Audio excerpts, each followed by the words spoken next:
So we all know that War Thunder has a significant amount of grinding that will take you a significant amount of time to get through if you don't just sit here and throw money at Gaijin to pay for premium accounts and premium ships and all the other fancy gizmos that they have to try to get you to part ways with your money.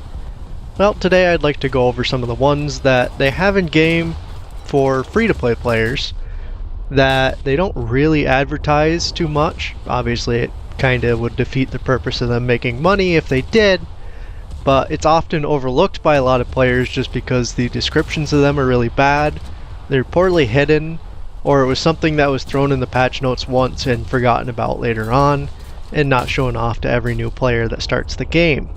In saying so, the ways that I've found to make the grind a lot less painful, especially for those initial modules on your vehicles, where if you do or don't have them can really decide your gameplay experience, we'll have a few caveats. So I will be avoiding any boosts that you have to pay for.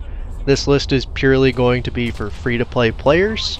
Not that if you pay you can't use these too, but these are all going to be free.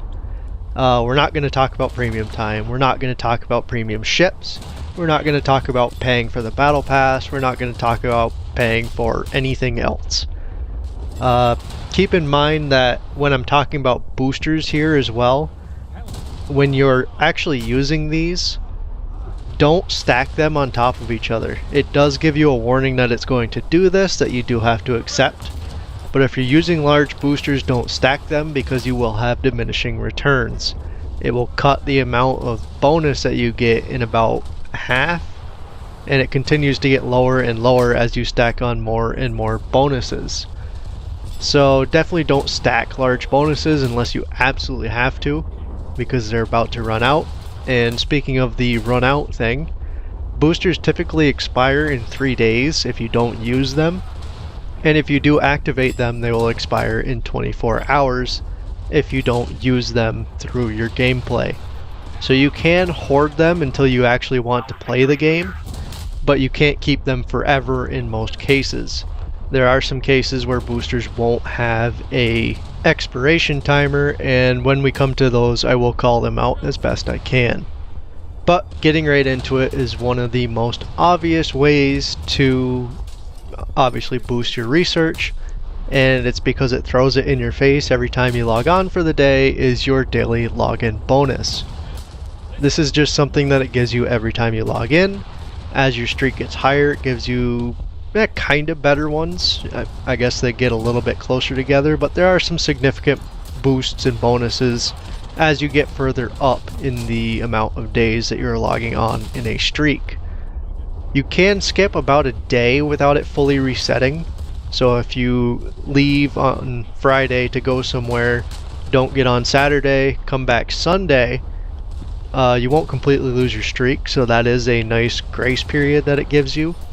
Or on the contrary, if you're going to be away for a few days, you can log into War Thunder Mobile with your account and it should keep your streak. I haven't tested this too heavily, but supposedly it does work.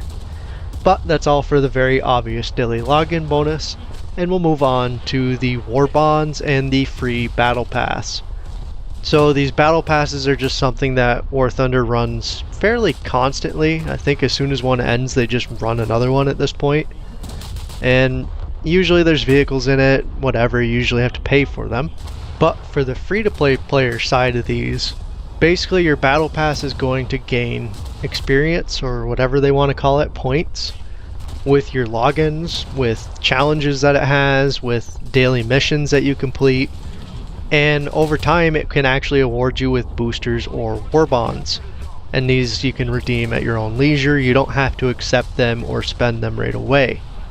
So the thing to key in here on, other than just the boosters because those are obvious, is the Warbonds. You can go to the Warbond store and spend these, and you can spend them on, of course, more boosters. These Warbond boosters sometimes won't have an expiration date, which is fairly handy if you just want to save them for another day. Or obviously if you're just going to use them now, it doesn't really matter. But they won't expire in some cases, so it is worth checking out the Warbond shop whenever the Battle Pass does drop these for you. because it is another way to get these boosts. Another way to get little boosters that they just added recently is item recycling. And this one's actually rather handy if you don't have a lot of time to play, or you don't like the boosters that drop that day or something from your daily login.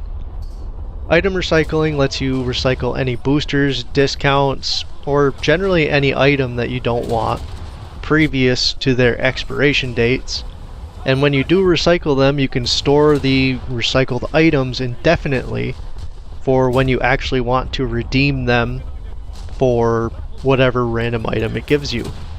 It does make an item at a rate of 1 per every 2 that you recycle, so it won't be a 1-for-1 trade, you will be 2-for-1 trading it, which still isn't bad for something you weren't going to use in the first place.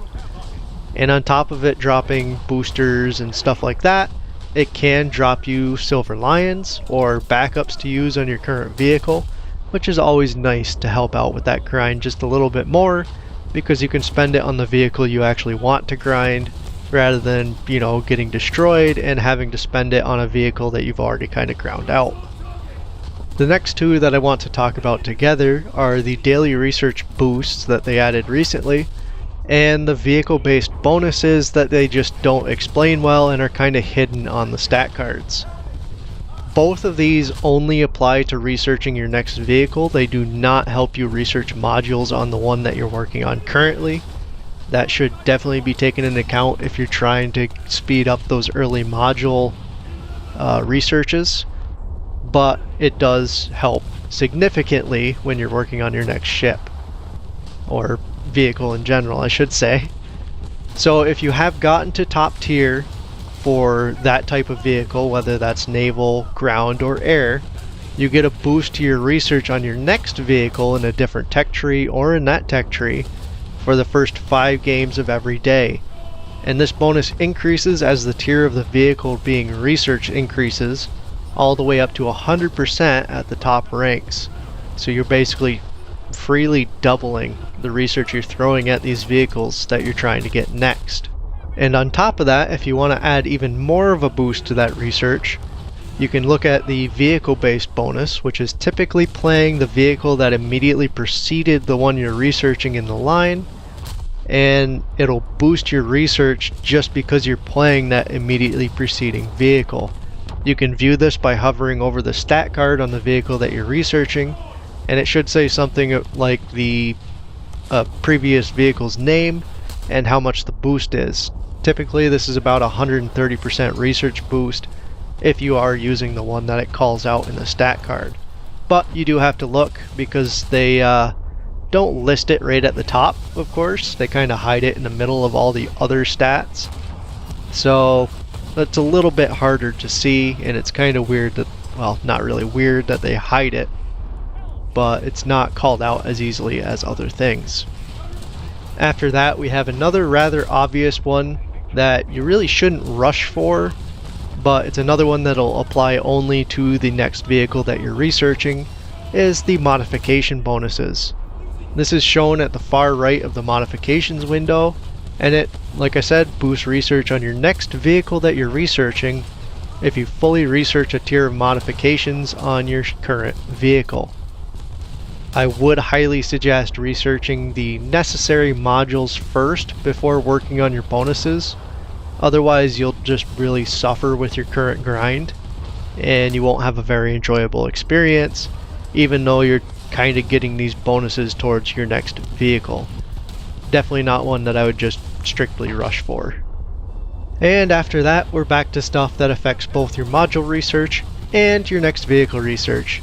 And these are your skill bonuses, which have been added recently, and your victory bonus. So skill bonuses, I'm going to put this in naval terms because obviously this is a naval channel. For naval, it's dealing enough damage. It earns you a skill bonus that applies to your research at the end of the match. And for the different levels of it, it's 20% for the first level, which is a green chevron on your scorecard. It's 50% for the second level, which is a blue chevron, and 100% if you reach the third level, which is an orange chevron. So to get these, you have to deal 6,500 damage for the first level, 10,000 damage for the second, and 15,000 damage for the third. Why these aren't 5k, 10k, and 15k, nobody really knows. I'm not sure if Gaijin really knows how to split things into fractions, but it is what it is. It's still a bonus for us to use and abuse, obviously, to continue playing for free. So I would suggest pushing for at least a green chevron on every game. It kind of gives you a goal to strive for, and it is somewhat hard to do, especially on some ships that aren't very good at securing kills. You may find yourself getting a lot of assists, but not a lot of damage overall, because kills do contribute fairly heavily to your damage overall. But either way, I would focus on trying to at least get the green one during each match. You'll get that nice little extra 20% bonus, and of course, you're dealing more damage in the meantime and getting more rewards overall. As per actually winning the match, which is obviously something you should strive for as a player, that gives you a straight up 100% research boost and a nearly 50% Silver Lions booster, which is always a nice reason to actually push for the victory rather than just sitting back and letting the enemy take all the capture zones or kill your fleet or whatever else the objective in the match is. So up next we have another one that I think people underestimate or kind of ignore outright, and that is your daily assault modes. Once per day you can play the Air Arcade or Tank Arcade assault modes for a booster. And at the max, well, if you win, you get a free 300% booster and some backups for planes and tanks, but the 300% booster is kind of what we're going for. And really, that's a great reason to play these overall. Assault Air has you defending a base from waves of AI bombers and howitzers, whereas Tanks has you defending a cap from AI tank waves. Respawns in these modes are infinite, and all they do is cost Silver Lions, which we're naval players, that's never going to be a hard thing for us to come by, so we can kind of afford to throw away vehicles, even though you really have to throw away a lot of vehicles to be negative on these. Between the two, I would say the air assault is much easier just due to the smaller spawn waves, and if you're at the top BR bracket for it, it's basically a free 300% bonus because, well, any plane above 6-7 gets stuck into this top BR bracket, and you're basically getting a free ride because you're paired with F-16s, F-15s, F-18s, the top tier MiGs, and everything else that just can nuke stuff out of the sky from across the map.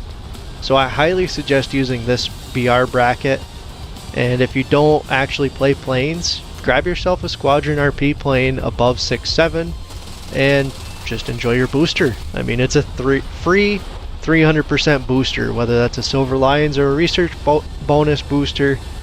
You can't go wrong with it. Highly suggest actually using this mode at least once per day, obviously. And if it sounds like it's going to be rather boring because the F-15s and all that stuff is going to be nuking planes out of the sky, and if you're actually flying around in the match because, well, they don't really need your help and it's getting boring chasing them, just don't chase. Go loiter around one of the areas that the AI spawn in, and when the wave spawns in, just jump them immediately before your top tier jets can get a missile lock and shoot at them. It makes for a rather more enjoyable experience than just following around after the top tier jets and not getting to use your guns at all. But either way, I highly suggest trying this mode. It is a freebie for what it gives you. Assault Ground, on the other hand, is kind of a toss-up as per if you're going to actually win. The top tier bracket in this is 8.3 plus, but I'm not sure if it's the best for actually winning the game because that's a fairly large BR bracket, and when you're in it, you're seeing top tier AI tanks that you have to fight. So it is a little bit more odd to actually fight stuff at if you're on that lower BR. If you do win, however, like I said, it is a free 300% booster, but it's definitely way harder to achieve and a lot rarer than on the air assault maps. And a lot of this is due to the spawn waves being larger, and the tank AIs are basically laser accurate. I think they're running on the same AI as the naval AIs now, so it's rather brutal to be fighting them. And it kind of doubles down on that with the cap zone being very large in most cases. And many maps have barely any cover for the players to use and put you in a very vulnerable position, which makes it hard to stay alive and actually defend the cap zones. On top of that, you actually have to coordinate with your teammates to fend off multi-front attacks and actually kill the tanks closer to the cap, so, you know, players actually working together is never going to happen. Out of the two, without a doubt, I would say pick up a 6.7 plus plane from the squadron stuff, or maybe you got a free premium or event plane back in the day, and do air assault. It is a free booster. You can't go wrong with it unless you just don't have the time to play it. And last but certainly not least are the Silver Lions crates that Gaijin releases on occasion. Typically this rolls out with an event and it's every few months. You can use basically all your spare Silver Lion hoard to buy these crates for possible items and possible vehicles. Well, always going to get items, but very slim chance of getting vehicles as well. They typically cost about 60,000 Silver Lions for a single item crate, and they tend to drop a lot of boosters and backups and of course Silver Lions so you can keep gambling more. And these boosters typically have the normal expiration timers. So if you opened a bunch of crates and you got a bunch of small boosters, it would be the one time I suggest actually stacking them and using obviously the largest boosters first and working down towards your smallest ones. Even with the diminishing returns, you'll still end up with a hefty bonus for a few games, and will still be worth it to have spent those Silver Lions on those crates. I won't, however, tell you to blow all of your Silver Lions in case you do end up needing to purchase a new vehicle before you can recover all of them. And so I'd say keep yourself enough of a stash in case you do have to buy a new vehicle or crew retraining or any modifications if you really are, you know, spending down to your last dime. Just don't go overboard and spend everything. Keep yourself a nice stash. Use only the surplus Silver Lions that you're never going to use, which we're naval players. We got a million Silver Lions laying around all the time. Either way, that is my list of all the different ways I've found that you can just kind of speed up your grinds a little bit more, so you're not spending half a year grinding one vehicle out, and you know, or that first modification being really, really painful to get because, you know, your ship's only firing high explosive and you still haven't researched the armor piercing rounds yet, and it's a miserable experience. I am curious if you guys have other ways that you can speed up these grinds, and please let me know if you do. I will gladly highlight the comment down below. But either way, good luck out there, and I will see you in the next one.